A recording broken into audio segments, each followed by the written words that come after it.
Okey, saya dapat banyak sangat soalan berkenaan dengan individual assignment. So basically ada apa lagi you nak tanya berkenaan dengan individual assignment?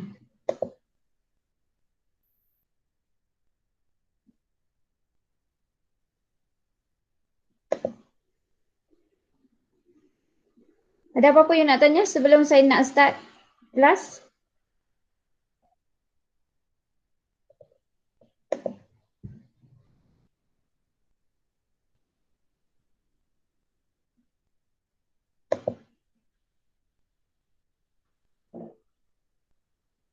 Tak ada nak tanya Sebab saya malas nak jawab satu persatu kalau ada yang personal message dan sebagainya. Jadi kalau you tak faham apa-apa berkenaan dengan individual ke group project ke, tolong tanya sekarang supaya semua orang boleh dengar dan semua orang boleh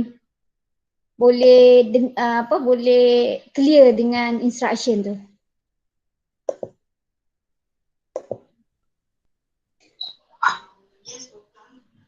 Ada apa?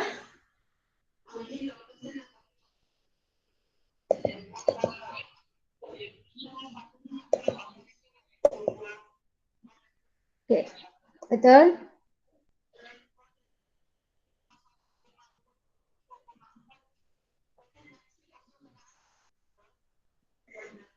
No, that one is for group project. Okay, group project saya punya due date week 12 kan? Week 10 ke week 12?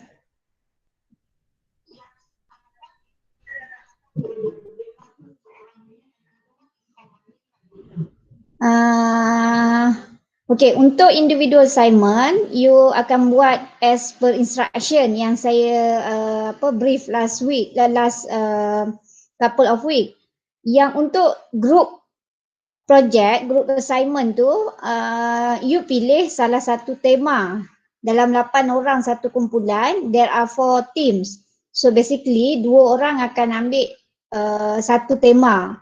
Jadi akan ada 4 tema, so ada 8 orang dalam satu group. Okay. So bila you submit, you have 2 options. Sama ada you nak submit via video or submission by writing in the blog. Okay, blog ataupun website. Jadi each of group members tu you akan submit sekejap, betul tak arahan saya? Yang tema tu group kan? Okay, jadi setiap seorang akan buat satu aktiviti berdasarkan kepada tema yang dipilih. Jadi for example, you pilih tema salah satu dia tu soft activity for example. Jadi you akan buat aktiviti tu bersama-sama dengan kawan-kawan ke, family ke, student you ke, siapa-siapa yang ada berdekatan dengan you, then you record that activity tu. Because that one tu saya perlukan penilaian terhadap you melakukan aktiviti tersebut. Okay, faham Jadi bila you buat sorang-sorang setiap aktiviti tu, you hasilkan video ataupun writing you sendiri setiap seorang. Tapi bila you submit, you combine semua sekali satu kumpulan tu dalam satu blog ataupun satu video. Is it clear? Kelas A okay? Kelas B?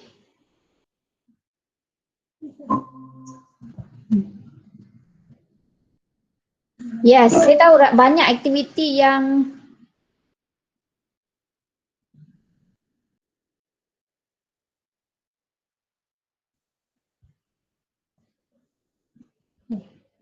sekejap saya terleft meeting kelas A. Aduh, kenapalah jadi macam ni.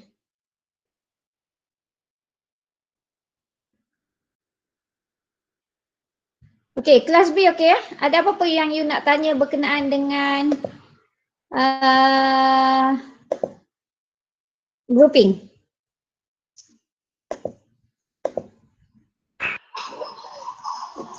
Sorry?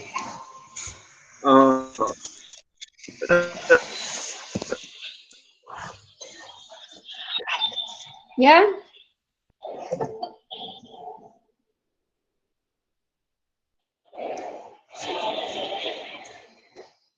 Okay,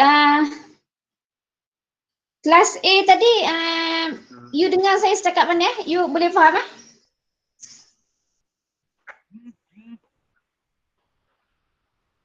Ya, saya ada kat sini. Can you hear me? Boleh doktor.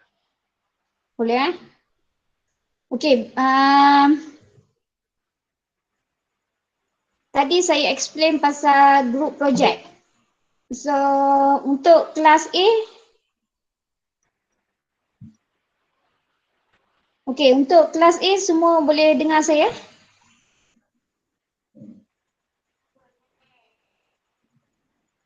Okay, kelas A ni yang ada 99 orang ni, yang kelas B ni yang ada 12 orang.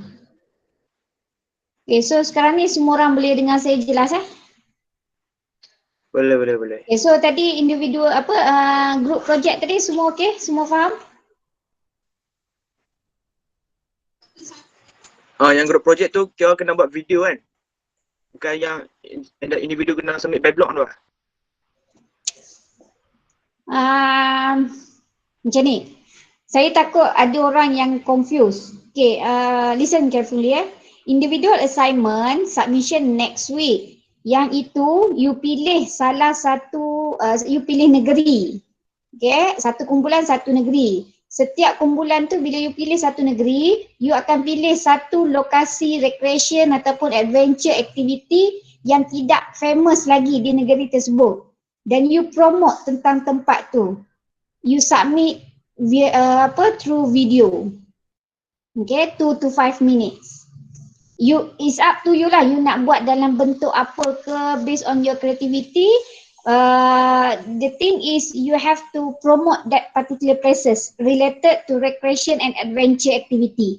Saya tak nak you cari tempat tu yang tak ada aktiviti ataupun tempat tu just santai-santai je, saya tak nak. Saya nak apa yang tempat tu provide. Contohnya ada aktiviti hiking, ada aktiviti adventure lah, lebih kepada aktiviti adventure. Sebab sekarang ni banyak sangat kalau you tengok pada Facebook, IG, ramai wujud tempat-tempat baru. Okay? Kalau macam tempat-tempat taman negara, benda-benda yang dah famous tu you tak perlu nak promote dah. Okay, saya nak you cari tempat-tempat yang masih nak up. Macam tempat-tempat yang baru nak up ni. Okay, BBNU ni. Okay, itu untuk individual assignment. Clear? Untuk group project, you akan pilih tema. Setiap kumpulan akan pilih, akan ada 4 tema. So basically, ada 2 orang akan ambil satu tema. Tapi due to COVID-19 and PKPD dan sebagainya, there are some activity that cannot be run individually, or in fact you have that constraint to do that activity. So basically I give you a choice. Okay, so you have a choice where you can change to another tema which that activity can be done and can be recorded. Okay, tapi untuk group project saya bagi you 2 option. Yang pertama, kalau kumpulan you pilih to prepare a video, so all of you in one group tu you have to prepare a video. Okay, that video tu individually between 2 to 5 minutes saja. So you akan ada 8 orang, let's say lah 3 minit seorang kali dengan 8 orang, so you have 24 minutes of the video. You combine all video tu become one video and then you submit dekat saya. But at the first stage of you punya video tu, make sure ada senarai nama ahli kumpulan. That one is based on your creativity. Siapa yang submit video without nama ke, without metric number dan sebagainya, saya tolak 10 markah. Okay, so make sure ada nama setiap video tu. You menyusahkan saya menyusahkan you. Sebab saya tak kenal semua orang, 120 orang dalam kelas ni. Mungkin saya kenal sebahagian dia je. Jadi make sure ada nama, ada nombor metrik. Okay. So kalau option yang kedua, kalau you tak nak buat video, you can write in a blog. Okay. Ataupun website. Jadi individually, you cerita tentang tempat you. Dan dalam blok tu akan ada 8 penceritaan. Okay, dan you buat dalam satu blok saja. Bukannya setiap seorang satu blok. Dalam satu blok tu ada 8 tempat, 8 cerita bagi setiap kumpulan ni. Is it clear? Okay, saya tak nak saya tak nak jawab satu-satu. Nanti saya takut you all faham benda lain, orang lain faham benda lain. Ini kali terakhir dia ni saya tanya pasal group project ni. Boleh? Okay. No question anymore eh?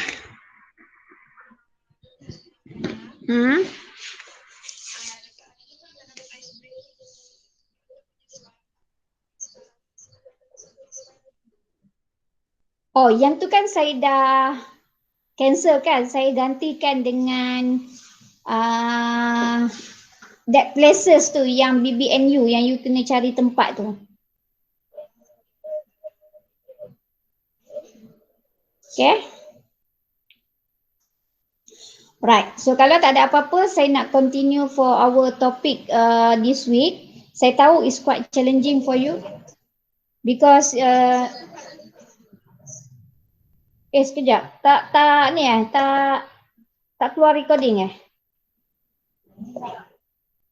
Oh, sekejap. Saya ingatkan dia dah record dah. Sekejap. Okay, I think last before semester break, kita ada discuss on outdoor recreation and adventure tourism, betul?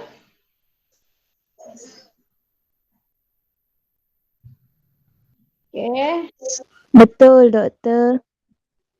Alright. So basically, you have more than 1 week. I think 10 days semester break. Okay.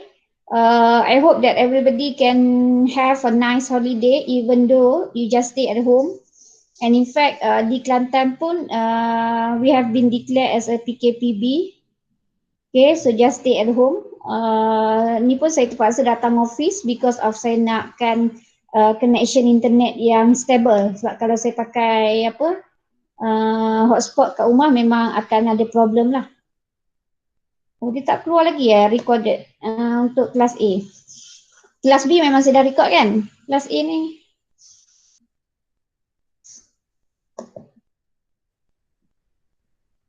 Okay, baru masuk. Alright. So, okay, so before semester break hari tu, kita dah discuss on outdoor recreation and adventure tourism. Okay, so today we will discuss further what is exactly the adventure tourism. Okay, can anyone share what is the difference between outdoor recreation and adventure? Yeah?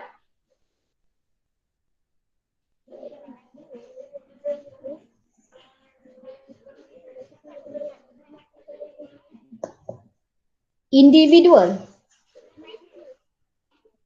No. Individual, video saja. Kalau yang group project tu yang saya bagi option, either nak buat video ataupun writing blog.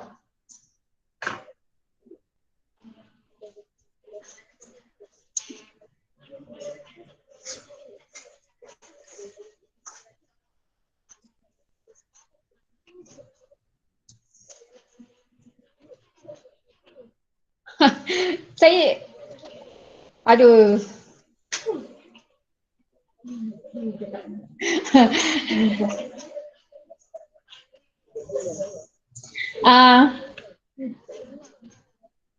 Sekejap, individual yang saya bagi option, bukan group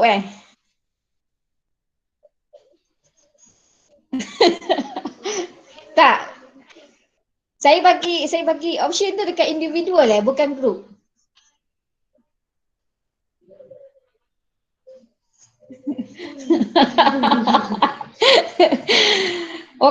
Okay. Aduh, pening lah saya banyak-banyak kelas ni. Dengan kelas recreation, TNT lagi dengan kelas tu, okay. So individual saya bagi option untuk buat video atau blog, betul? Okay, so remain as per instruction. Untuk group, so semua orang hantar video. Okay? Okay, cuma video tu mesti video individual yang dikombainkan dalam satu kumpulan. Boleh?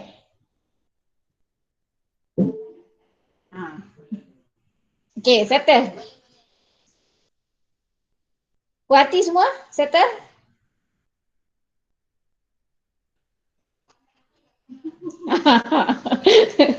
Lain kali remind awal-awal, beritahu awal-awal. Jangan tanya saya banyak kali. Kalau you tanya saya banyak kali, banyak lagi instruction yang berubah. Okay? So kalau tak ada apa-apa tadi saya tanya apa? Okay, what is the difference between outdoor recreation dengan adventure tourism? Siapa boleh discuss? Siapa boleh share? So saya kena refresh supaya you tak lupa yang last week punya topik. Last 2 weeks, bukan last week, last 2 week. Sebelum cuti mid-sem lagi. So what is the difference between outdoor recreation dengan adventure? How to define adventure tourism?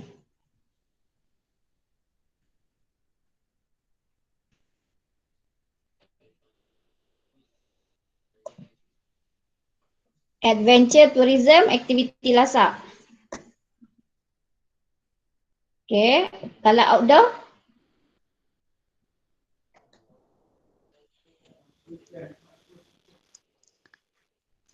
Outdoor recreation kita lakukan di luar pada tempat kita ataupun bangunan. Okay. What is the evolutions of adventure tourism? Where did they started before the adventure tourism? What are the first stage, the evolution dia? Okay, second. Out. Okay. Alright. So you nampak, we are started with the outdoor recreation, apa-apa aktiviti yang di luar daripada bangunan, and then move to adventure recreation. Maksudnya daripada outdoor punya aktiviti tu, then dia become adventure, more adventurous. Tapi dia still lagi berada di dalam the nearest area or surrounding area of the travellers. Okay, then the next evolution dia move to adventure tourism, where people started move, okay, the movement is there where they started move from one places to another places in order to have the adventure punya activity. Okay, therefore kalau kita di Kelantan, we travel to Gopeng for example, Perak, to have a water rafting, white water rafting, the best white water rafting in Malaysia. Okay, so the movement itu kita panggil adventure tourism. So you have to remember that tourism is an activity that travel from your outside origin places to another places. Okay, and the travelers itself can be defined as those who are travel for more than 24 hours. Okay, kalau you setakat pergi sini ke Tanah Merah yang sejam ataupun sini ke Gua Musang yang ambil masa 3 jam, you are not a travelers yet or you are not a tourist yet. Okay, the tourist has been classified as those who are travel more than 24 days. Okay, therefore kalau you pergi daripada Kota Baru, pergi ke Johor Bahru, you stay di Johor Bahru for 1 day, then you are a travelers ataupun a tourist. Okay, but in particular in the tourism industry, the difference between tourists dengan travelers tu, dia ada another what we call it, another elements pula. Okay, tourists ni they just travel for the sake of having happiness, okay, or just to release the stress, or they try to get new things in their life. Itu kita panggil tourist. However, for travelers, okay, travelers ni basically those who are looking for experience. Okay, sebab tu kalau you pernah tengok cerita jalan-jalan makan angin or even The Street by Ki Razali, the word that they use is be a travelers, not a tourist. Okay, sebab travelers ni orang yang memang they are looking for experience ataupun they are looking for one to one punya involvement. So dia bukannya pergi untuk lihat dan looking for happiness semata-mata, but they go to have or to get that experience, to gain the experience and the knowledge itself. Okay, so this is what we are going to discuss tonight, which is focus on the adventure tourism. Okay, so saya dah upload slide dalam apa nama tu e-learning, okay, berkenaan dengan adventure tourism. Saya suka ni topik adventure tourism ni, dan saya rasa kita boleh further discuss related to adventure tourism. Okay, kalau you tengok dari sudut apa kita panggil, dari sudut business, adventure tourism ni antara salah satu bidang ataupun cabang perniagaan yang memberikan pulangan yang besar dalam bidang tourism. Okay, dia not just an activity that but it's more towards the business punya performance and business punya untuk generate income. Sekejap kenapa tak keluar? Sekejap.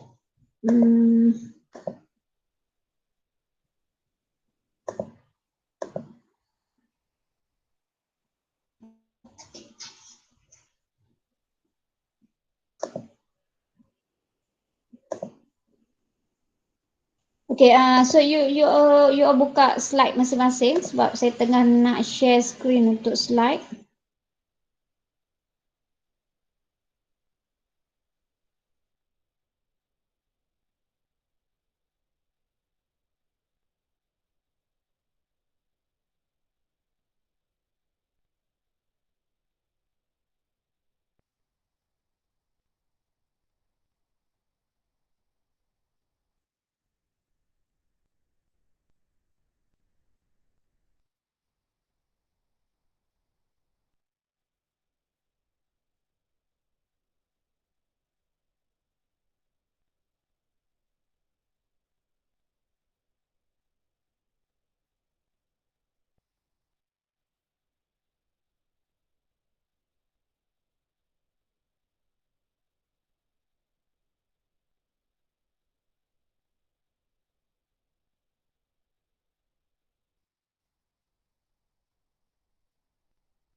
Tu terkeluar lah.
Dekat screen.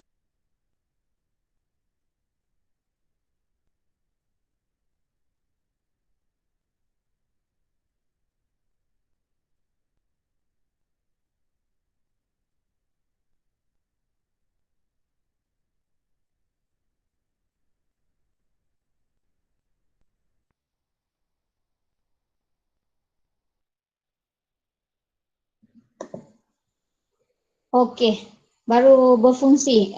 Kelas B. You boleh dengar saya kan? Sorry, saya tiba-tiba left. Saya tak tahu, mungkin internet ni kot. Okay, so sekarang dekat kelas A, you nampak skrin saya dan kelas B masih nama apa ni? Presenting di screen. You tak nampak apa-apa lagi kan? Kelas B, kelas Syafiq. Syafiq tak nampak apa lagi kan? Tak. Tak nampak boy. Nampak muka doktor je.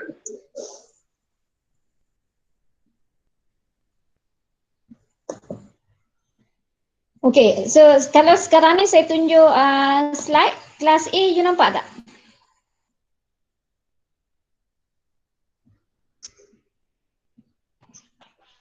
Nampak Kelas B belum nampak Belum. Syafiq, kelas B nampak? Saya nampak doktor, saya Nampak. nampak. Nampak Adventure Okay. tourism. Nampak. Nampak, Alright. dah nampak. So saya nama apa ni? Slideshow kan slide ni. Okay, semua clear?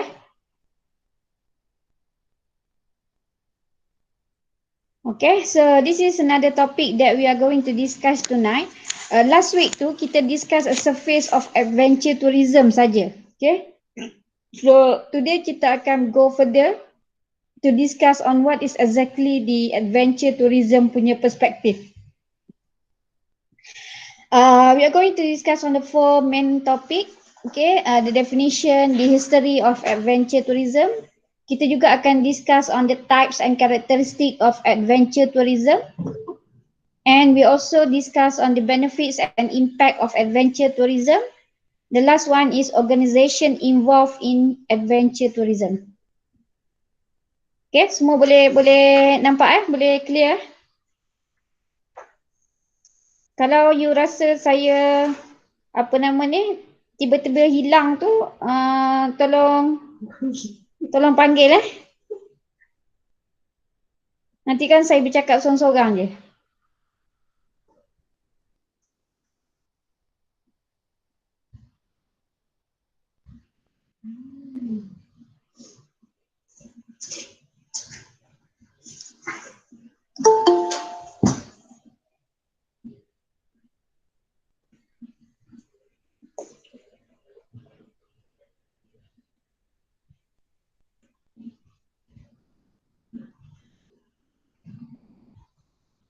Okay, kelas A, okay, semua boleh nampak saya?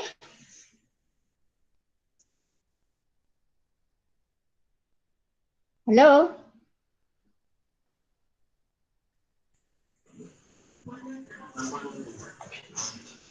You kena menjawab sebab saya tahu bila saya share screen saya tak boleh tengok Google Meet. Jadi saya tak tahu sama ada saya lost connection ataupun tak. Right? Okay, saya tahu kalau saya buka video ni pun you all tak akan boleh dengar. Jadi nanti you all tengok sendiri video ni. So this is the introduction of adventure. Kalau you tengok video ni, then you know what is exactly the adventure tourism. Right? Okay, we are going to start with the first topic, the introduction of adventure tourism. Okay, tadi siapa yang rasa dia tak sempat nak key in attendance, or in fact I am quite apa kita panggil under consideration lah. Saya tak ada masalah. You tak nak join class, or in fact kalau you join scan attendance and then suddenly you left or you go somewhere, is up to you. Pada saya yang nak belajar you, yang nak ni pun you. Okay, so saya takkan halang. Cuma kalau you rasa you need any further consultation ataupun explanation dan sebagainya, you can watch our video ni sebab saya dah upload semua video-video kelas kita dalam YouTube dan saya akan bagi link dalam e-learning. Okay, you just go direct to the e-learning lah untuk dapatkan video-video kita. Okay, so Basically macam saya cakap tadi, adventure tourism ni is part of the income generation for the country.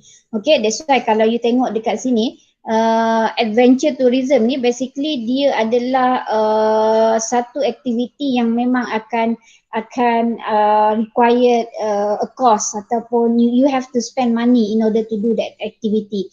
Tapi orang yang betul-betul involved in adventure activity ni, they are willing to spend money.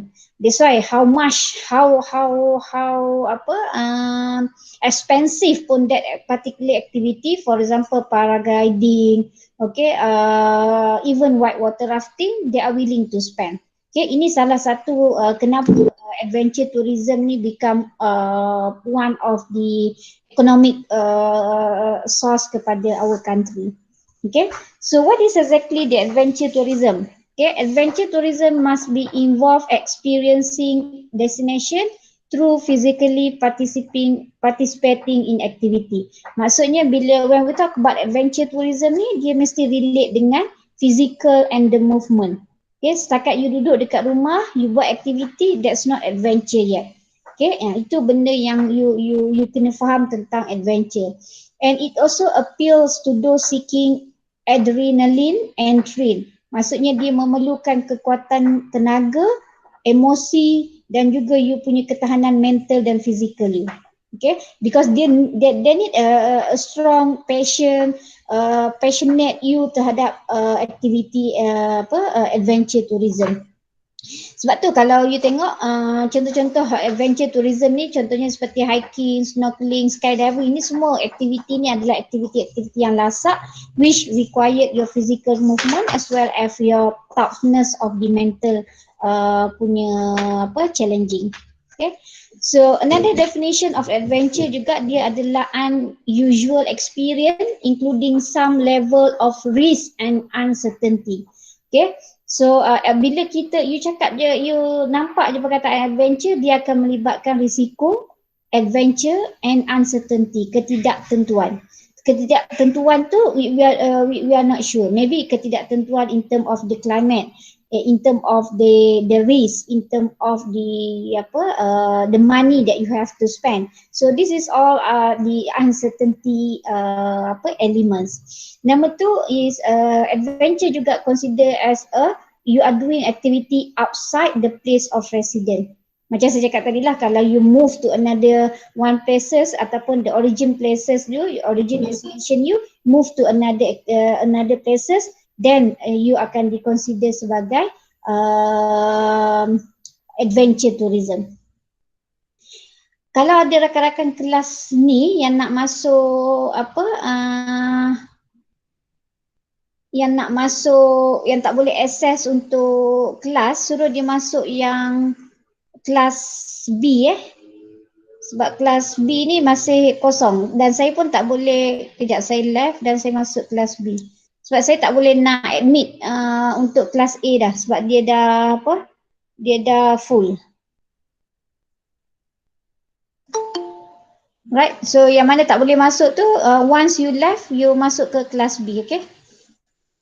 Right, we continue the definition of the adventure tadi. Okay, adventure ni dia akan fokus kepada adventurous and extreme activity yang perlukan ataupun dia fokus on 3 element.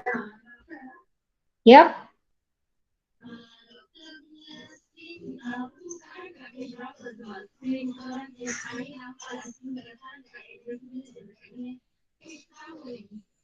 Oh, saya sekarang dekat definition. Tak gerak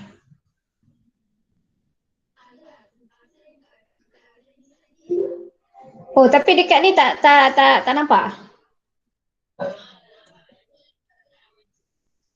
Aduh.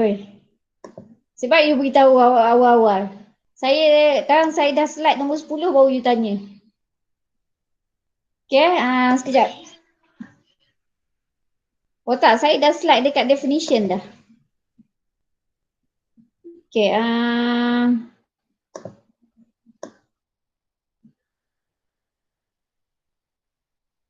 saya pelik ni sebab saya punya slide ni tak boleh nak, saya tak boleh nak share slide dengan you all ni. Saya tak tahu kenapa, apa masalah dia ni.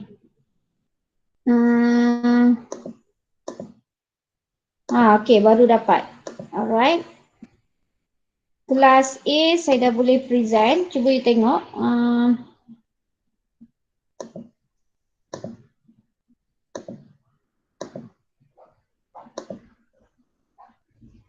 Okay, kelas A you nampak slide saya kan? Okay, kelas B.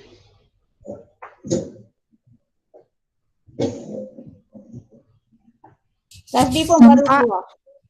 Okay. Right, so dua-dua nampak. So saya sekarang dekat slide definition of adventure tourism. Betul lah? Okay. So, okay, ini adalah antara definition yang ada. Dan yang keempat definition dia, adventure tourism must involve high level of physical and mental abilities as compared to other activity. Okay. So kalau you tengok kat sini, yang pertama dia punya elements dia adalah uncertainty. Yang kedua dia dibuat di luar daripada tempat penginapan you. Dia adalah aktiviti yang adventurous yang melibatkan tiga fokus, air, water and land. Dan yang keempat dia mesti involve high level of physical and mental. Okay, so ini maksud kepada adventure tourism tadi. Okay, ini little bit of the history, nanti boleh baca lah. Macam yang saya tunjukkan revolution tu, dia bermula daripada aktiviti outdoor saja, then they move to another adventure punya outdoor activity, and then last kali dia become adventure tourism because we are moving from one places to another places. Okay, alright. How adventure tourism is differ from other types of tourism? Macam mana adventure tourism ni berbeza dengan jenis-jenis tourism yang lain? Okay, so dia ada. Kalau now you are in tourism, tourism punya education atau tourism punya industry. So you kena faham there are a lot of produk-produk ataupun the term-term in tourism. Okay, other than adventure tourism ni, kita juga ada eco-tourism. Okay, which we will discuss later on, I think in chapter topik 7 ke 8 saya rasa. We are going to discuss on what is exactly the ecotourism. And kita juga ada sustainable tourism. Okay, so semua benda ni apa beza dia dengan adventure? Okay, so adventure ni dia akan links dengan human and nature capital. Okay, dia juga adalah satu elemen untuk protect and promotion kita punya sumber-sumber alam semula jadi, the natural resources. Okay, itu dua benda yang you kena faham tentang adventure tourism. Okay, kalau compare adventure tourism dengan mass tourism or adventure tourism dengan other type of responsible tourism, ini benda yang berbeza. Kalau you tengok perkataan mass tourism, and yang kedua adalah other type of responsible tourism. Okay, so we go one by one because you kena faham perbezaan antara adventure tourism dengan responsible tourism ataupun adventure tourism dengan mass tourism. Okay, we go one by one. Okay, yang pertama sustainable tourism. Sebab tu nanti bila you dah masuk ke I think semester 6, semester 7, you akan go in deep to discuss on what is exactly the sustainable tourism, community based tourism. In fact sekarang ni you buat PPTA 1. Okay, so make sure that bila you buat, you discuss clearly, okay, each of the term ni supaya you faham and the readers can understand the content of your study. Okay, so we start with the sustainable tourism. Sustainable tourism ni dia take full account of its current and future economic, social and environmental impact. Kalau you tengok sustainable ni dia ada tiga, dia panggil tiga cycle yang saling berkait. Okay, ini kita panggil sustainable. Tiga benda ni mesti ada iaitu economic, social and environment. So ini kita panggil sustainable ataupun kelestarian, pelancongan lestari. Jadi macam mana yang dikatakan sustainable tourism ni adalah apabila dia memenuhi ketiga-tiga aspek yang ada di dalam lingkungan ini. Sebab itulah dia panggil, bila you cakap pasal sustainable tourism, you kena address the need of visitors, the industry, the environment and the host community. Maksudnya dia melibatkan semua pihak di dalam dan di luar daripada skop ni. Itu kita panggil sustainable tourism. Okay, responsible tourism pula, which create a better places for people to live in. Maksudnya bila you cakap pasal responsible ni, tanggungjawab, pelancongan tanggungjawab. So macam mana yang dikatakan pelancongan tanggungjawab tu? Maksudnya aktiviti yang you buat tu ataupun you as operator, you have to create a better places. Satu keadaan yang mana boleh menyenangkan semua orang. Menyenangkan dari sudut emosi, dari sudut fizikal dia, or dari sudut dia punya emotional intelligence dia. Okay, and responsible tourism can take place in any environment, many cities that has adopted responsible tourism policy. Kalau you study ataupun you buat research on sustainable responsible tourism ni, you akan tengok the elements ataupun dia punya approach for responsible tourism. Basically, one places created for responsible tourism ni, it will give you a better environment, a better economic impact and a better of social punya impact. Okay, so dia juga sebahagian daripada sustainable tourism. Okay, ini kita panggil responsible tourism. Okay, what about community based tourism? So semua perkataan-perkataan ni, term-term ni you kena familiar tau, supaya bila you keluar ataupun you study dalam bidang apa-apa pun, you can explain to other people on what is exactly each of these term. Okay, so community based tourism ni, bila kita cakap pasal community ni, dia mesti melibatkan nature. Okay, dia mesti melibatkan nature plus community. Dia tak boleh lari daripada community. Apa yang maksudkan di community ni? Dia adalah visitor punya visitor interaction that has meaningful participation by both and generate economic and conservation benefit for local community and environment. Dalam kes ni, saya bagi you contoh community based tourism adalah homestay. Okay, yang mana apabila you create satu program homestay di kampung you, di kawasan di kawasan kediaman you, homestay ni adalah salah satu contoh community based tourism. So bila dalam satu kampung tu membuat program homestay yang berdaftar di bawah MOTAC, maka the whole community dekat situ mendapat impact ataupun kesan daripada program homestay tu sendiri. Sebab tu kalau you dalam bidang tourism ni, you kena tengok tourism itself must give the benefits to the local community as well as the environment. So benda ni yang you kena terapkan dalam diri you as a tourism student as well as you are part of the tourism industry. Okay, so community based tourism ni basically dia akan membantu how to generate income and how people can get benefits from community based activity. Saya bagi you contoh, kalau di Kelantan, produk community based tourism yang paling yang mendapat pengiktirafan sekarang adalah kalau you pernah dengar Min House Camp di Kubang Krian.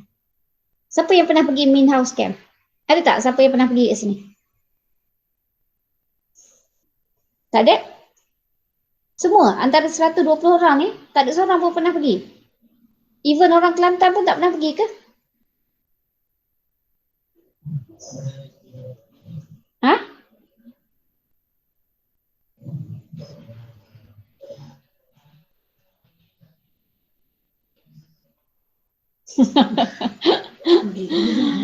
Okey, tak apa. COVID yang ni yang sebab COVID lah. Yang sebelum ni, sebelum COVID tu memang tak ada siapa yang pergi lagi lah. Okey. Okey, the best Min House Camp ni, dia dapat award, Community Based Tourism Award Asian punya level. Okay, that's why kalau you nak study dia punya case study tentang Min House Camp ni, that's a good example of community based tourism. Okay, apa yang dia buat? Let's say macam ni, di Min House Camp ni basically dia adalah sebuah resort ataupun sebuah lokasi percutian yang dibangunkan oleh seorang individu. Okay, maksudnya dia tu dia adalah based on dia punya personal interest. Dia create tempat tu berasaskan kayu, berasaskan nature punya environment. So dia bring in tourist dalam dia punya camp ni, dalam dia punya resort. Tapi dia tidak generate income tu untuk diri dia sendiri. Okay, so apa yang dia buat adalah di main house camp tu, bila turis datang, bila dia buat package, dia akan provide makan. Okay, itu benda yang normal, yang you kena provide. 3 perkara yang you kena provide bila you buat satu-satu package adalah penginapan, pengangkutan dan juga makanan dan minuman. Okay, so apa yang main house camp buat adalah bila turis datang ataupun dia ada package yang dibawa, dia akan sediakan makan. Tapi untuk makanan ni bukan dia yang provide. Dia subkan makanan ni kepada local community yang ada di sekitar main house camp. Okay, jadi orang-orang kampung kat situ mendapat pulangan pendapatan melalui main house camp. Contohnya dia order makanan kuih jenis-jenis kuih tempatan pada Makcik Minah A. Lepas tu dia order pula makanan ni pada Makcik Kiah. Dia order makanan ni daripada Pak Saleh. So all the community yang surrounding main house camp ni akan dapat impact community. Okay, daripada main house camp. Itu yang pertama dari sudut makanan. Jadi baik makan pagi, makan tengah hari, makan malam, semua dia sub kepada orang-orang kampung. Okay, yang kedua, dia juga sub dari sudut housekeeping. Okay, dari sudut pembersihan kawasan dan sebagainya, dia ambil orang-orang kampung ni untuk jadi tender ataupun bekerja dengan main house camp.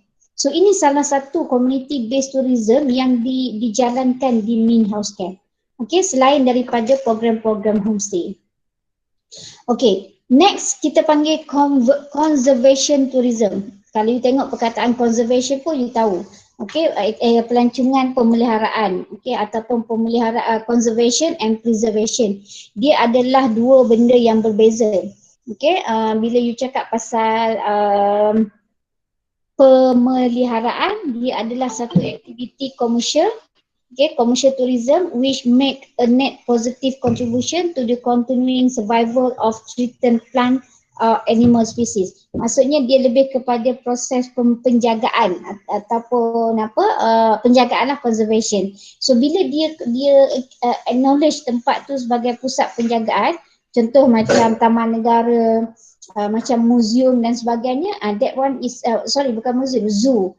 Alright, dia adalah salah satu tempat yang kita panggil produk yang di bawah conservation tourism, pelancongan pemeliharaan.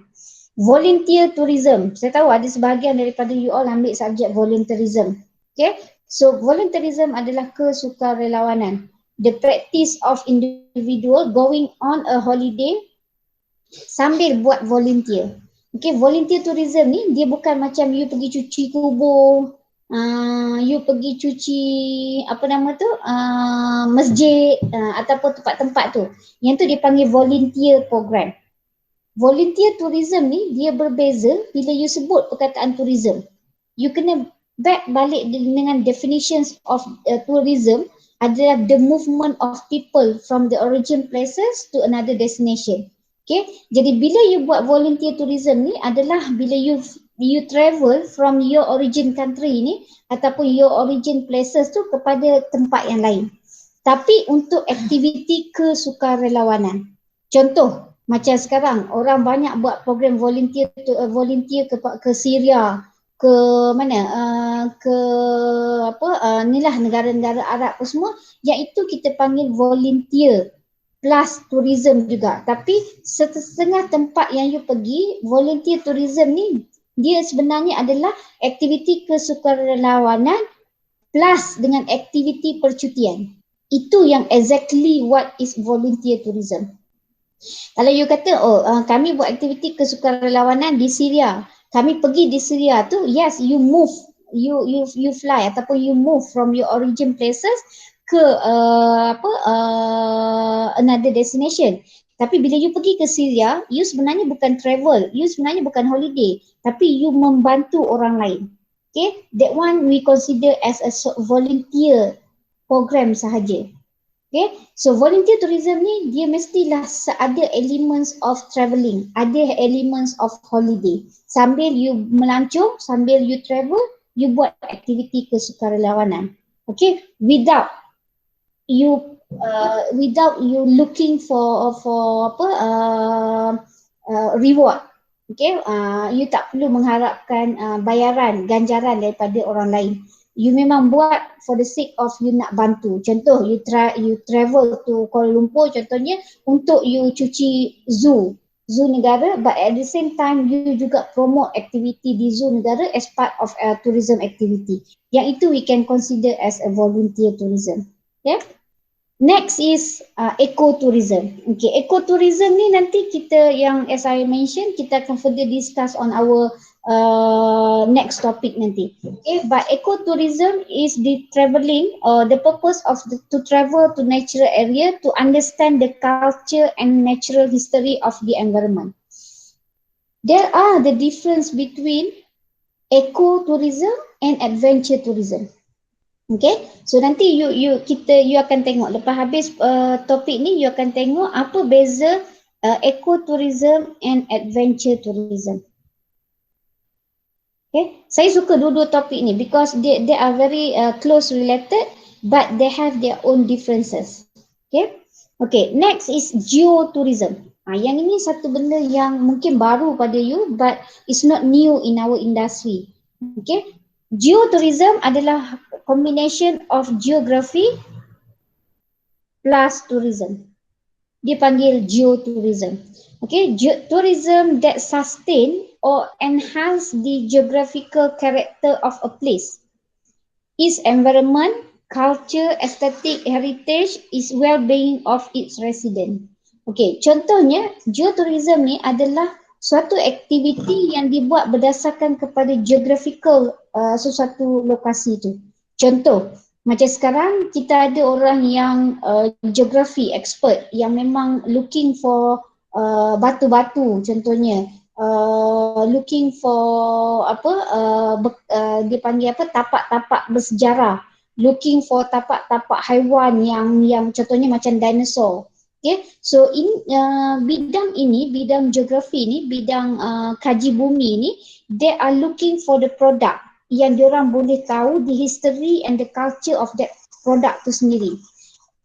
Bila dia plus dengan tourism, okay, dekat sini ni, tourism ni adalah aktiviti yang kita boleh jadikan dia sebagai aktiviti pengembaraan ataupun aktiviti pelancongan kepada orang luar. Maka dia terhasillah geotourism. Okay, kalau contoh di Kelantan ni, tapak dinosaur di Tanah Merah contohnya. So this geography ni, orang-orang dalam kaji bumi ni, dia orang pergi kaji sejarah tapak dinosaur ni, tahun bila, besar mana dinosaur ni, kenapa dia berada kat sini. So dia orang mengkaji. Bila masuk kita bidang tourism, kita akan promote tempat ni sebagai salah satu produk tourism. Maka itulah yang kita panggil sebagai geotourism. Dia not just based on the geographical punya produk, tapi dia mungkin based on the aesthetic. Dia mungkin based on the culture. Sebab tu dulu orang yang mengkaji tentang Makyong, tentang UNESCO punya site, bukan orang tourism. Semua adalah orang daripada kaji bumi. Okay, maka dia terhasillah geotourism. Sebab tu dia bukan benda yang baru dalam bidang kita. Okay, cuma you in the tourism industry, this is all the elements ataupun a new term dalam bidang tourism yang you kena faham right from first day you masuk as a tourism student sehingga dah you keluar nanti. Right? Okay, so itu habis untuk kita punya topik yang pertama, definitions and the history of adventure tourism. Okay, setakat tu boleh clear? Ada apa-apa nak tanya?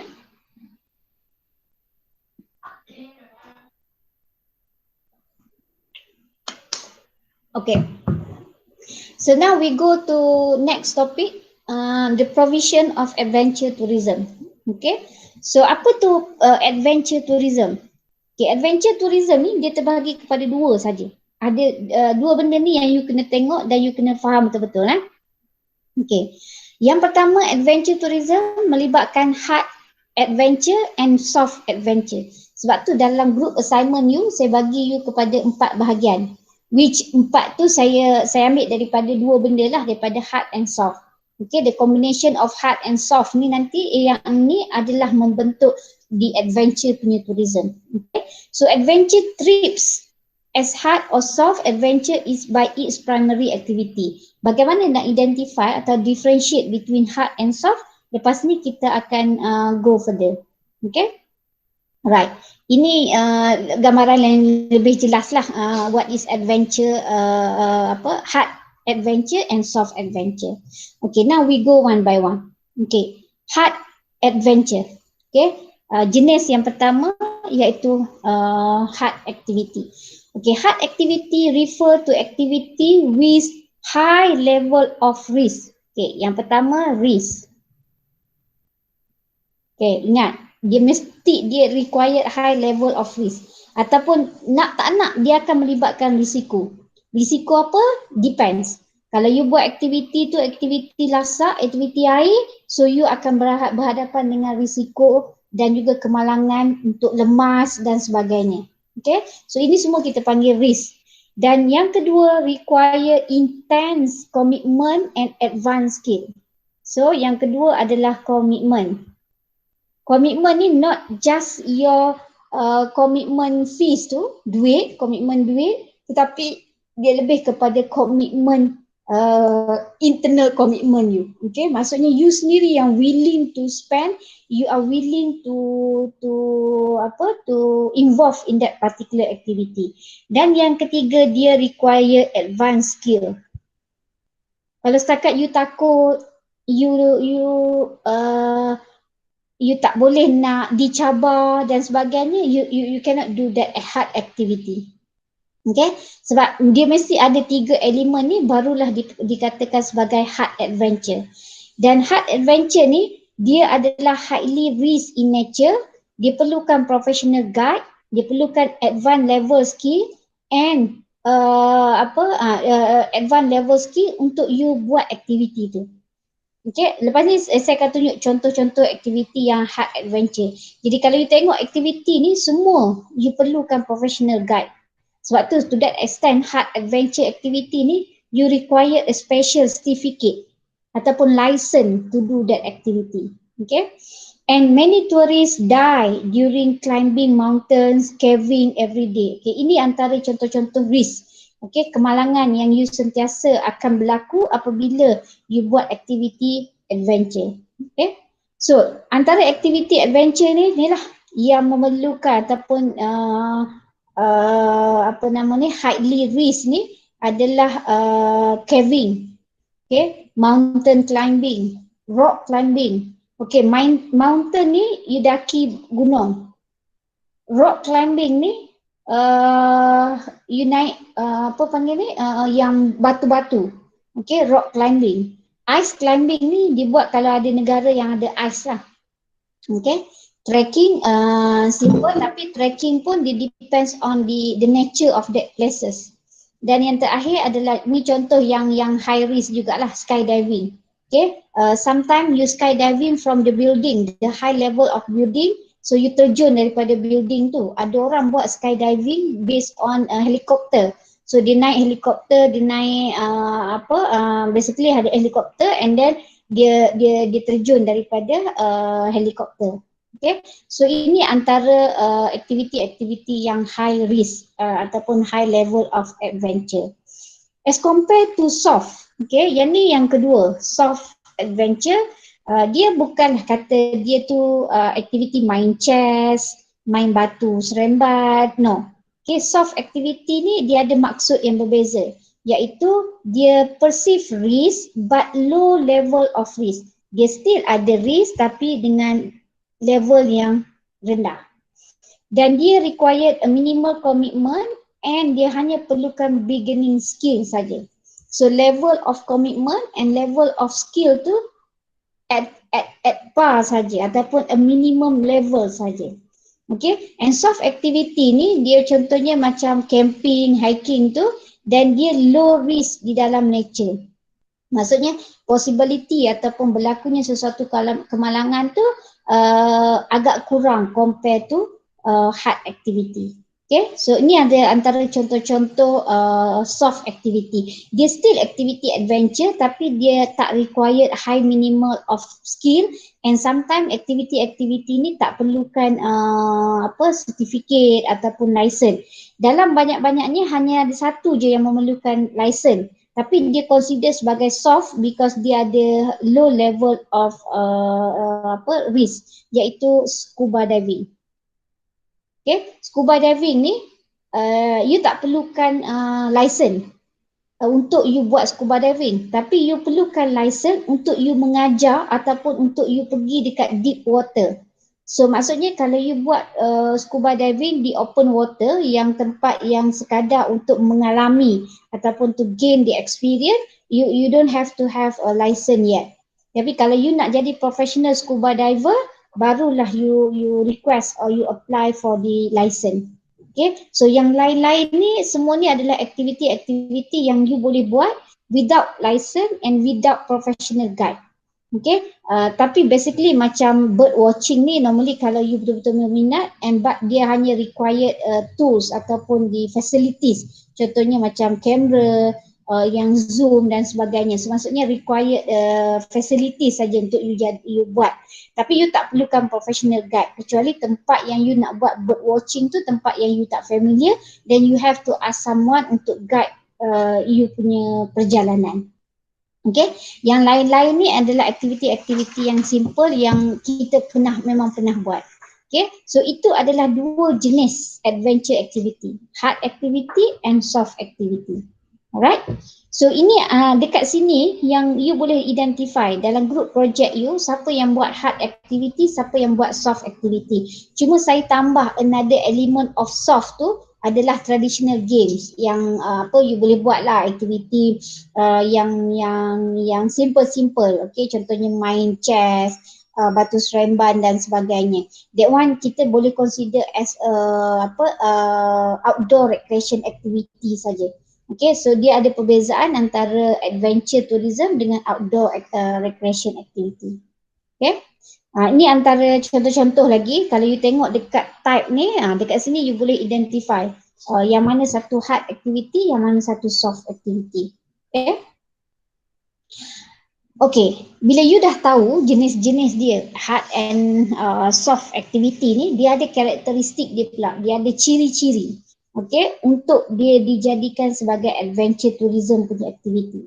Okay, yang pertama ciri-ciri dia tu, ini adalah according to Adventure Tourism Association ni, dia ada daripada 3 karakteristik dia. Okay, apa karakteristik dia yang pertama? Bila when we talk about adventure tourism, okay, bila kita bercakap pasal adventure tourism ni, yang pertama sekali dia mesti connect with the nature. Maksudnya kalau tak ada alam semula jadi, dia tak jadi adventure tourism. Any kinds of adventure tourism, any kinds of nature resources. Okay, sebab tu kalau you kata scuba diving pun you perlukan udara. So benda tu adalah natural resources. Jadi barulah dia dikira sebagai adventure tourism. Adventure tourism juga must connect with culture. Ada interaction dengan culture. Culture ni bukan setakat budaya, menari, menyanyi dan sebagainya. But what are the culture at that particular places tu inside? Okay, so dia kena ada interaction dengan budaya tersebut. Dan yang ketiga, dia mesti involve physical activity. Dia tak boleh sekadar you punya you punya mindset je berfikir ni consider adventure. No. Okay, jadi dia kena ada ketiga-tiga elemen ni, barulah you boleh classifykan dia sebagai adventure tourism. Therefore, kalau you tengok kepada komponen adventure trip ni, kalau orang pergi ke sesuatu kawasan for the sake of adventure activity ni, hanyalah untuk mendapatkan pengalaman. Sebab itulah karakteristik yang pertama involve dengan nature, ada physical activity dan ada culture tu, yang apa yang diorang akan dapat adalah experience. Sebab itulah adventure tourism ni kita juga panggil dia travelers. Kita bukan panggil dia tourist. Okay? Tak ada orang yang involved dalam adventure tourism dipanggil sebagai turis. Semua kita panggil dia sebagai travelers because they are looking for experience. Tak ada orang yang pergi main whitewater rafting untuk pergi relax-relax, untuk pergi ni. No. They are looking for the experience. Sama juga tak ada orang yang pergi buat scuba diving semata-mata untuk bunuh diri unless dia terbunuh. Itu kita panggil risk management in scuba diving. Okay, so basically orang yang pergi buat aktiviti adventure ni, they are looking for experience. Sebab itulah kalau you tengok kepada experience dalam adventure ni, dia adalah part of wellness untuk kesihatan kita. Okay, you pergi buat aktiviti trekking, you buat aktiviti air, udara ataupun darat, semuanya akan patah balik kepada level of the wellness ataupun your health and wellness dalam diri you. Yang kedua, dia looking for uniqueness, keunikan kepada sesuatu tempat ataupun sesuatu aktiviti yang dilakukan, dan they are looking for the challenge and transformation dalam diri dia. Sebab tu kalau you rasa diri you ni lemah, you go for adventure activity. Dia akan membantu diri you untuk lebih menjiwai ataupun lebih membentuk karakter you. For your information, for the previous class untuk recreation ni, memang every class ataupun semester bila saya mengajar rekreasi, saya akan buat aktiviti luar. Okay, antara tempat-tempat yang saya pernah bawa student pergi tu Hutan Lipo Sungai Sedim, siapa orang Kedah. Okay, saya pernah bawa student pergi Hutan Lipo Sungai Sedim di Baling kan, Sungai Sedim. Okay, dia adalah antara whitewater rafting punya aktiviti yang terbaik di Malaysia. Okay, selain daripada Gopeng. Kita juga pernah bawa student pergi Gopeng, Gua Tempurung, Gopeng. Okay, student kita pergi buat hiking, yang mana takut ke, yang mana tak pernah buat ke, memang kita, we are force them. Memang student rekreasi, siapa yang ambil, tambah pula sekarang ni subjek rekreasi ni bukan subjek trust. You are the one who willing to register for this subject kan. You ada pilihan untuk pilih sama ada rekreasi ataupun current issue. Jadi as for me, siapa yang register for recreation ni adalah orang yang memang betul-betul di adventure lah dan dia berminat. Unfortunately for this semester kita tak dapat nak buat aktiviti ataupun trip, okay, due to COVID. Jadi kalau ada rezeki you next year before you fly ataupun before you go for LI, internship, saya cubalah untuk arrange another adventure activity nanti next year. Okay, kalau keadaan dah kembali normal, jadi siapa yang berminat nak buat aktiviti rafting, nak pergi caving, okay, masuk gua, nak pergi hiking. Kita juga pernah bawa student pergi Gunung Stong last Februari hari tu. A week before PKP. Yang tu saja satu trip yang student sempat buat daripada 3 trip. Okay, sepatutnya semasa lepas student pergi Gunung Stong, sempatlah buat. And then yang kedua dia sepatutnya pergi Gopeng, Gua Tempurung, tapi tak sempat pergi. Dan yang ketiga kita pergi ke Sky Park Melaka. Okay, untuk for your information, kalau siapa yang pilih ataupun you memang terpilih untuk buat 3U1I punya program, in fact kalau you nak cari untuk internship punya tempat, you can go for this adventurous punya company. Okay, antara company-company yang memang sekarang ni tengah top dalam bidang adventure ni adalah Skytrack. Sebab Skytrack ni dia ada di Melaka, dia ada di Langkawi, dia ada di Selangor. Selangor saya rasa dia ada 2 tempat. Okay, kalau you boleh nak tahu sejauh mana the level of adventurous you pergi Skytrack dulu. You buat high rope punya aktiviti. Okay, aktiviti tali, atas tali yang tinggi apa semua tu. Okay, kalau you rasa you boleh mencabar diri you to do that activity, then you are enough, you are adventurous enough and you are qualified untuk involve in this particular activity. Okay, ada student kita yang buat internship dekat Tanom Hill dekat Selangor. Okay, aktiviti tu pun aktiviti yang quite challenging lah. Beberapa orang yang juga buat dekat Skytrack Melaka. Okay, so memang they are forced to do that activity and alhamdulillah they are fortunate to get that job dekat particular places. Okay, so macam saya cakap at early stage tadi, adventurous activity ni basically memang dia akan bagi you impact positif in term of job creation. Okay, so kalau you orang yang betul-betul berminat, you can look for any other resources yang available dekat tempat you. Macam yang saya tengok TV semalam di Tawau, Sabah. There are one places, saya tak ingat nama dia, kampung apa, dia ada waterfall and dia ada the uniqueness of that places ni bila dia ada satu batu yang tersusun. That batu tu basically is original from the more than 20-30 century I'm not sure the exact history dia, but people are not discover yet that particular places. Jadi dia jadi satu waterfall yang doesn't give any impact kepada community.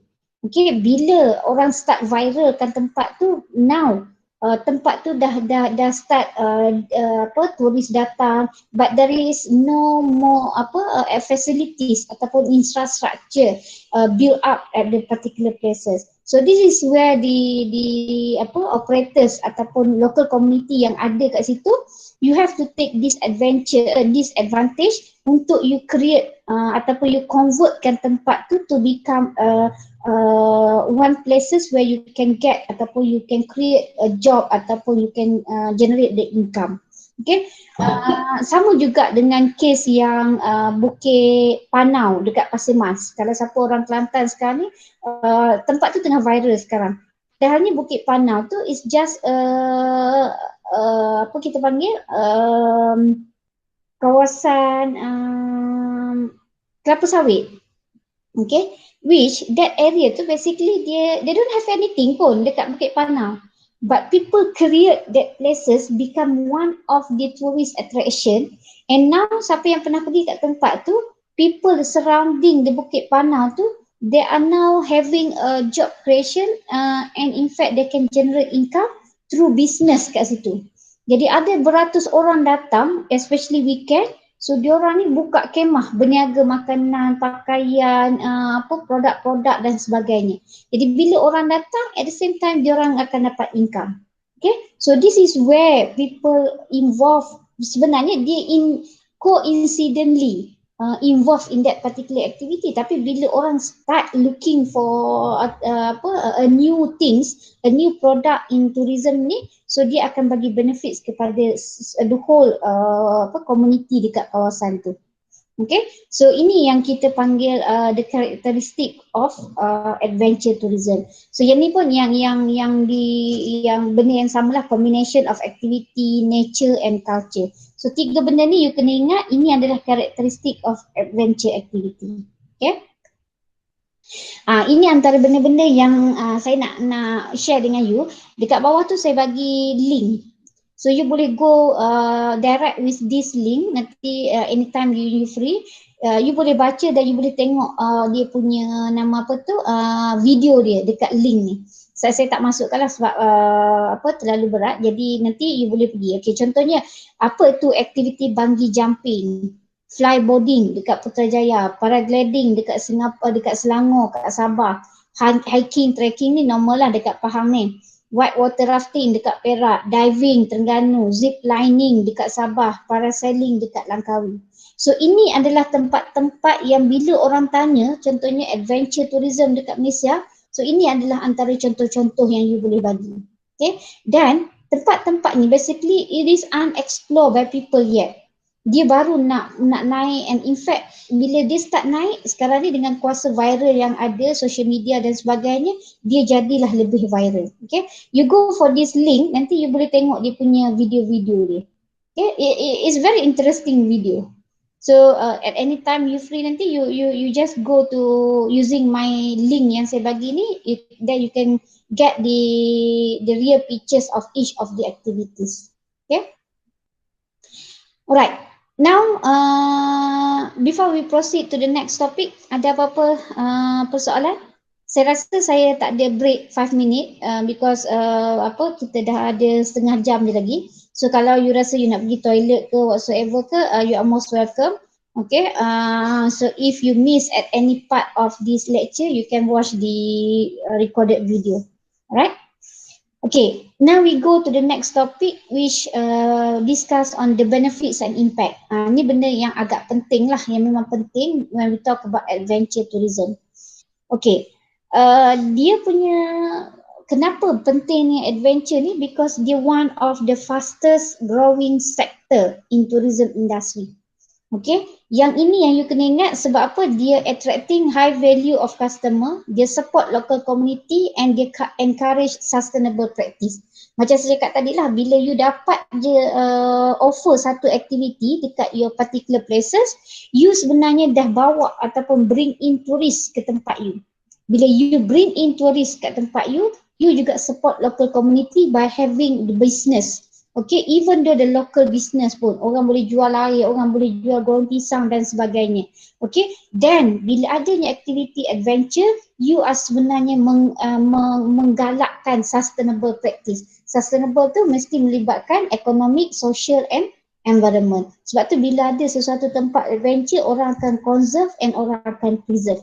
Instead of terbiar ataupun gunung ganang kita diterokai ataupun hutan-hutan kita diteroka, bila ada aktiviti adventure, automatik tempat tu akan jadi hutan simpan ataupun tempat yang dijaga dan dipelihara oleh government ataupun individu-individu yang dilantik. Okay? So, there are seven benefits of adventure tourism. Yang pertama sekali adalah employment generation lah. Macam saya cakap tadi, bila dah ada sesuatu tempat tu, maka dia mewujudkan peluang-peluang pekerjaan. Sama ada makanan, penginapan, package, transportation dan sebagainya. Yang kedua, dia akan melibatkan foreign exchange. Bila kita offer di negara kita, of course definitely orang luar akan masuk. So dia berlakulah pertukaran wang ringgit antara negara kita dengan negara luar. Ini kita bercakap secara general, not focus on the impact from the COVID which we focus on the previous issue, foreign exchange. Yang ketiga, dia benefits kepada economic development. Sama ada dia kepada local community, in fact kepada our nation as well. Okay, so bila dia adanya sesuatu tempat, kita bring in tourist, local community dapat impact ekonomik, negara kita juga dapat impact daripada ekonomik punya perspektif. Yang keempat, dia support local community. Okay, support in term of maybe dari sudut dia punya employment dia ke, economic dia ke, and development of infrastructure, which kalau kat tempat tu tak ada jalan raya contohnya, dengan adanya adventure activity, kerajaan buat jalan raya berturak contohnya. Okay, tapi at the same time bila ada jalan raya tu, dia bukan sahaja untuk kemudahan to tourist ataupun the travellers, tapi dia juga membantu local community untuk improve dia punya living standards of local people dekat particular places. Okay, itu kita panggil support for local community. Yang kelima, conservation of natural resources. Of course, dia akan pelihara natural resources kita daripada dirosakkan, so dia jadi satu benda yang dijaga dan dipelihara. Yang keenam, creating business opportunity. Bila kita bercakap pasal ekonomi, of course dia akan relate dengan business. So any kinds of business dia mesti akan ada. Kalau dalam adventure, business antara business yang wujud adalah satu peralatan. Okay, peralatan, contoh you nak skydiving, you kena beli jaket, baju dan sebagainya. Bila you nak buat scuba diving, alatan oksigen, baju scuba diving, bantuan pernafasan kena ada. So ini yang banyak mewujudkan bisnes peluang-peluang perniagaan dalam bidang adventure. Sama juga sekarang ni kalau you tengok banyak jenama-jenama sukan fokus kepada sukan, contoh Adidas, Nike dan sebagainya. Dalam bidang bisnes adventure tourism juga kita ada beberapa jenis ataupun brand-brand yang memang yang memang tersohor. Bila you beli baju, you beli backpack, okay, bag yang galas tu, you akan cari jenama yang memang famous, contohnya Deuter. Okay, so ini adalah salah satu peluang-peluang perniagaan yang wujud hasil daripada adventure punya aktiviti. Okay, So ini adalah 6 benefits daripada adventure activity. Okay, now we go to the impact. Macam saya cakap tadi, impact ni akan melibatkan 3 perkara. Okay, yang pertama impact kepada sosial. Okay, macam mana yang dikatakan sosial, dia ada pro dia ada impact yang baik dan dia ada impact yang negatif. Okay, dari sudut sosial, impact yang baik adalah able to bring all different kind of people together. Maksudnya dari sudut budaya Chinese, Indian, Melayu, we are become one group, okay, then we can do that activity without any the differences, school of thought dan sebagainya. Okay, yang kedua, kita allow them to understand each of the better and appreciate the different culture. Mungkin bila you buat aktiviti adventure di negara lain, dia punya culture dia berbeza dengan negara kita. Jadi dia allow ataupun dia bagi kita peluang untuk kita memahami, okay, dengan adanya aktiviti-aktiviti adventure. Yang ketiga, kita dapat bonding over their desire. Kadang-kadang bila kita jumpa ataupun kita berada dalam kelompok orang-orang yang minat adventure ni, you akan dengar pandangan yang berbeza dari setiap orang. Sebab tu adanya persatuan-persatuan pendaki gunung, adanya persatuan-persatuan adventurous activity. So bila you masuk dalam this group of people, you akan dapat berada dalam satu budaya yang berbeza. Okay, this activity inilah yang membuatkan you bonding between you as travelers as well as people who are involved as a operator lah, kita panggil orang yang menyediakan perkhidmatan tu, we call it as a operator. Tapi dia ada impact negatif dia pula. Negatif dia ni, maybe dia disrupt the resident in surrounding area due to noise, crowding and trespassing. Maksudnya dari sudut yang negatif tu, bila wujudnya sesuatu aktiviti kat tempat tu, dia akan menyebabkan orang makin ramai masuk, keadaan bising, jam, crowding, and then banyak perkara-perkara yang terpaksa diorang lupakan ataupun culture-culture yang ada di tempat tu terpaksa lose macam tu. Contoh bila wujudnya satu pulau, ada penempatan nelayan, local community di sesuatu pulau. Bila datang Mak Saleh bawa culture dia dengan pakai baju bikini, dengan jadi dugong dekat tepi pantai contohnya, dia dah menyebabkan culture ataupun anak-anak kita, local community kat situ jadi hilang budaya tempatan. Semua dah jadi ikut budaya barat macam mana Mak Saleh dengan pakai bikini dan sebagainya. Okay, so itu antara kesan-kesan negatif daripada aktiviti-aktiviti adventure juga. Okay, dari sudut environmental. Okay, dari sudut environmental ni kita ada kebaikan daripada adventure dan kita juga ada keburukan. Of course, kalau when we talk about adventure tourism ni untuk environmental, dia allow for conservation effort within the experience it offer in particular environment. Maksudnya dia jagalah tempat tu. Okay, contohnya macam kalau you buat aktiviti trekking, trekking ataupun you hiking dan sebagainya, sambil you buat aktiviti tu, you akan conserve and preserve the that particular activity.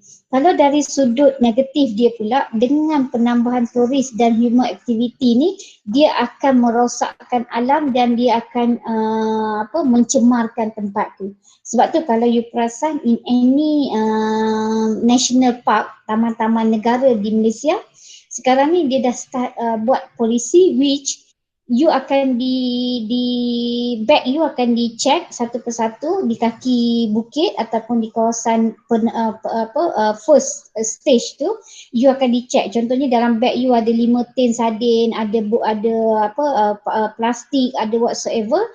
Bila you balik, dia akan check bag you dan pastikan semua barang yang you bawa, sampah tu dibawa keluar bersama-sama. Okay, ini antara polisi yang di-create untuk membantu environmental punya conservation. Okay, kalau tak orang akan buang sampah dalam hutan macam tu, akhirnya merosakkan not just environment, kita juga merosakkan habitat haiwan dan kita juga memusnahkan haiwan-haiwan yang ada dengan sampah-sampah sarap yang kita tinggalkan. Okay, so ini antara kesan-kesan environmental. Okay, dari sudut culture, kebaikan dia pula adalah dia able to experience and appreciate various culture dekat tempat yang kita wujudkan tu. Culture ni not necessary macam saya cakap tadi lah, tarian. Culture ni juga boleh jadi dari sudut makanan. You offer makanan-makanan di tempat you. Jadi benda tu keadaan tu mewujudkan satu experience baru dan satu benda yang boleh kita kongsikan, idea for international tourists as well as for local tourists, but from the different perspective ataupun different destination. Okay, antara kesan buruk daripada culture juga, dia adalah dipanggil archaeological site disruption through theft of offering. Ini dia jadi macam bentuk apa dia panggil ayat dia, disruption ni adalah pemusnahan ataupun bila adanya satu tempat tu kita pergi, contohnya nama apa tu, batu gunung, kita pergi conteng. Okay, kita pergi dekat batu, kononnya nak tinggalkan kenangan antara percintaan dan sebagainya, pengalaman contohnya. Itu juga boleh merosakkan not just the rock itself, tapi you juga merosakkan the culture kita. Okay, sebab semua benda ni akan mempengaruhi sama ada budaya di tempat tu, cara hidup kita, local community, ataupun cara kita melayan turis tu. Okay, so ini antara kebaikan dan keburukan dari sudut culture. Dari sudut ekonomi, ini benda yang normal lah, yang saya rasa kalau kita tak cakap pun you tahu.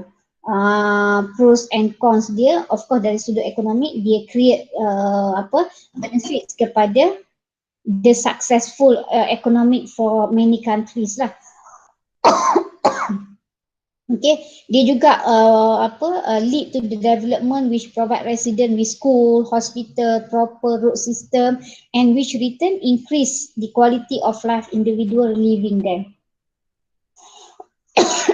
Maksudnya bila adanya aktiviti rekreasi ni, government dapat income daripada turis punya turis punya aktiviti, dan negara dapat income tax daripada operator-operator, maka kerajaan boleh bantu rakyat untuk menyediakan facilities dan sebagainya, dan hasilnya dia akan impact kepada quality of life. Sebab itulah bila you cakap pasal impact, dia akan memberi kesan kepada quality of life penduduk di tempat tersebut. Kalau ada tempat tu wujudnya sesuatu tempat ataupun produk tourism tapi dia tak beri benefits kepada local community, kita tak boleh consider dia sebagai sustainable tourism. Okay, itu antara benefits yang wujud dan impact yang ada terhadap adventure tourism. Okay, I think last part ni saya suka juga nak highlight tentang nexus ni. Tapi saya rasa mungkin kita tak cukup masa for tonight sebab benda ni pun agak panjang juga cerita ni. Jadi saya akan combine topik ni dengan next week punya topik. So saya akan further discuss apa sebenarnya tourism productivity nexus ni. Sebab ini adalah salah satu juga badan-badan yang terlibat dalam menaik taraf ataupun meningkatkan kualiti dan juga pengiktirafan dalam bidang adventure tourism. Okay, so saya stop our topic tonight setakat ini, dan untuk topik yang keempat ni saya akan continue next week. Sebab dia akan ada kaitannya dengan next week punya topik, which entrepreneurship and commercialization in recreation punya industry. Okay, so before we end our session, do you have any question? Ada apa-apa nak tanya? So untuk next week saya akan continue yang tourism productivity nexus ni together with next week punya topik. Okay, saya juga ada bagi link dalam nama apa tu, dalam e-learning berkenaan dengan adventure tourism. Okay, nanti saya cuba masukkan satu link lagi yang berkenaan dengan MPC ataupun Tourism Productivity Nexus tadi. Okay, sebab benda ni juga satu isu yang pada saya quite interesting kalau you nak explore, because all the elements dalam Nexus ni, MPC ni akan bantu you untuk you mengenali tempat-tempat ataupun operator-operator yang boleh offer you peluang-peluang pekerjaan dalam bidang rekreasi. Okay, so that's why kalau macam you sekarang baru semester 5, you have to look further in term of you punya peluang not just for employment tapi pada you punya internship dulu. That's why kalau siapa, those who are looking ataupun you are interested to have in deep in recreation adventure activity ni, I will guide you on how to get the business ataupun operator yang boleh bagi you peluang untuk you involve in this industry. Okay.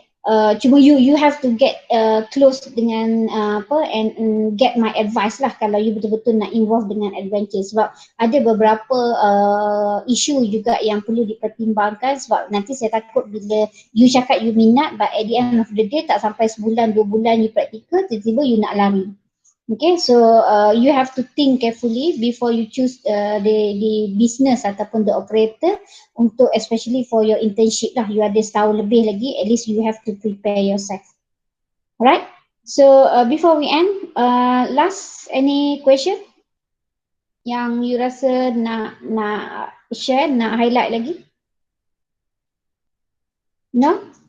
Okay, so I hope that semua orang boleh key in nama apa tu, attendance tadi, betul? Okay, so kalau siapa yang rasa dia tak sempat nak key in attendance tadi, you can leave your name and matric number dekat chat room. Then I will key in manually. Saya juga sekarang ni tengah check attendance basically from the first week. Tapi masih belum habis lagi. Sebab attendance ni saya kena ambil juga for the sake of university punya requirement. Jadi siapa yang tidak hadir ataupun tidak key in, sebab saya kena check juga ni, saya takut ada yang dia panggil missing in action ni, MIA ni. Saya risau ada nama dalam kelas saya tapi tak pernah attend.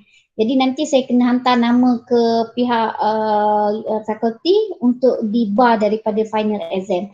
Oh, talking about final exam, saya juga ada satu lagi good news for you. Sebaik saya ingat. Okay, ladies and gentlemen, let me share with you a good things ataupun a good news for you. For this course, HTB 30103, Leisure and Recreation Management.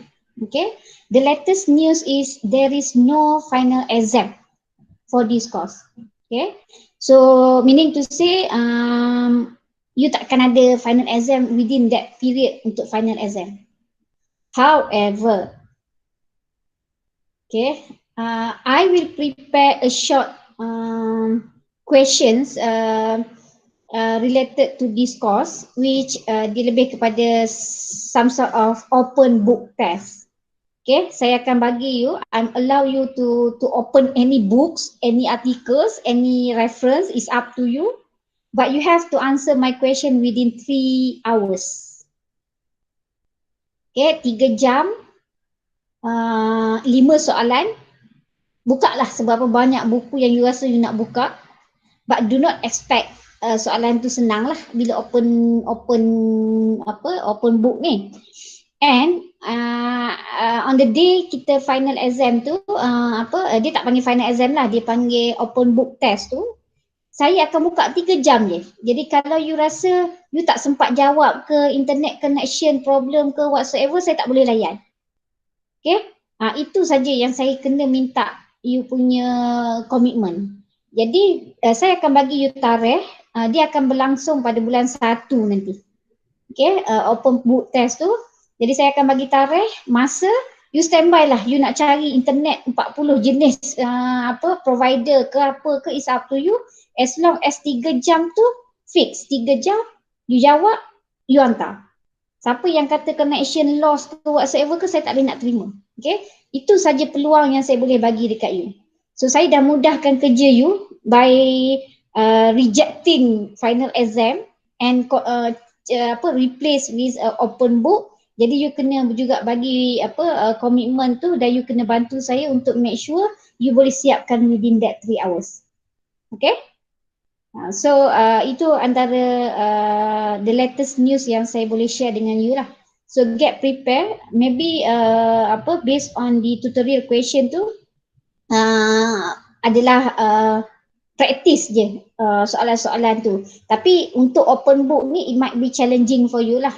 Jadi saya harap you boleh prepare yourself. Saya akan beritahulah topik-topik mana yang saya akan masukkan dalam tu, and then you just prepare on that particular topic je lah. Okay, mungkin dia takkan 100% refer to the slide, tapi you juga kena cari in term of external punya resources lah. Okay, untuk bantu you menjawab dengan lebih cemerlang dalam open book test nanti. Alright, so with that, thank you so much. If there is no question, thank you for your focus, thank you for your attention for this tonight class.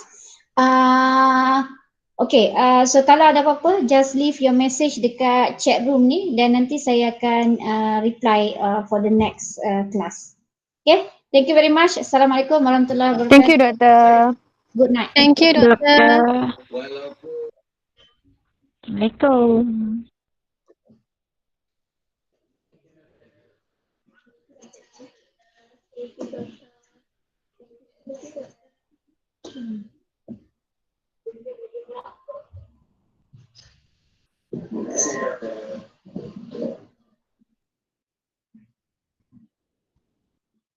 Bukan kelas. Enggak.